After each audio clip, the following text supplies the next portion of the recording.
Hi అండి. 95 days of editing ఛాలెంజ్లో ఈరోజు day 15. ఈరోజు వీడియోలో కాంపోజిట్ టూల్ గురించి ఇంకా స్పీడ్ టూల్ గురించి చూద్దాం. ఒక డెమో క్లిప్ని తీసుకుంటాను. సో ఈ క్లిప్ని ప్లేస్ చేస్తున్నా. ఇప్పుడు ప్లే చేస్తే ఇది ఓవర్ రైడ్ అయింది కదా. సో అలా కాకుండా ఇక్కడ మనకి కింద ఫీచర్స్ ఉన్నాయి, ఆప్షన్స్.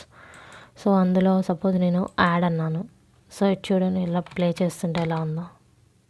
ఇక్కడ మనకి చాలా సో మెనీ ఆప్షన్స్ ఉన్నాయన్నమాట. Add, colour burn.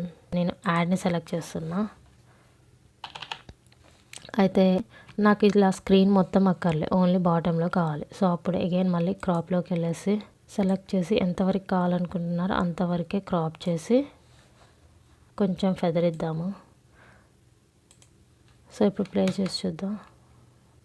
సో ఇలా నెక్స్ట్ వచ్చేసి స్పీడ్ టూల్లోకి వెళ్ళేసి మనము ఇప్పుడు సపోజ్ ఇతను ఇలా జంప్ చేస్తున్నాడు కదా, అది ఫాస్ట్గా జంప్ అవ్వాలనుకుంటున్నాం ఇక్కడ నుంచి. సో సెలెక్ట్ చేసి కట్ చేసి ఈ క్లిప్ దగ్గర నుంచి ఎంతవరకు ఫాస్ట్గా వెళ్ళాలనుకుంటున్నాం ఇంతవరకు ఫాస్ట్గా వెళ్ళాలి. So again cut. సో ఈ క్లిప్కి మనకి ఏం కావాలి, ఫాస్ట్గా వెళ్ళాలి. సో ఇక్కడ టైం అనేది పెంచుకుందాం. సో స్లో అవ్వాలంటే 0.50 సెట్ చేస్తున్నాం.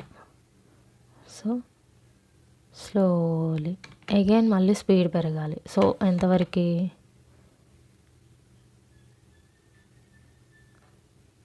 ఓకే ఇంతవరకు స్పీడ్ పెరగాలి. Split, select and increase the speed, set, play. Okay, so ఇలా మనం స్పీడ్ని అడ్జస్ట్ చేసుకోవచ్చు. అయితే ఇక్కడ మనకి ఈ క్లిప్ అనేది రివర్స్లో రావాలంటే ఇక్కడ నెగిటివ్ పాయింట్ సెలెక్ట్ చేసుకున్నారనుకోండి, ఆ క్లిప్ అనేది రివర్స్లో ప్లే అవుతుంది అన్నమాట. చూసారా? సో నెగిటివ్ వాల్యూస్ ఇస్తేనేమో రివర్స్లో ప్లే అయ్యిద్ది, పాజిటివ్ వాల్యూస్ ఇస్తేనేమో ఎక్కడి నుంచి 1 నుంచి పాజిటివ్ వాల్యూస్ ఇస్తేనేమో ఫార్వర్డ్లో స్పీడ్ పెరుగుతుంది అనమాట. అలా కాకుండా ఫార్వర్డ్లోనే స్లో అవ్వాలి అంటే 0 పాయింట్ అని వస్తుందా మనకి వాల్యూస్, 0.1, 0.2, 0.17, 0.14 ఇలా అప్ టు 1 వరకు ఏంటి అంటే స్లో, 1 నుంచి ఏంటి అంటే ఫాస్ట్, నెగిటివ్ వాల్యూస్ ఏంటి అంటే రివర్స్.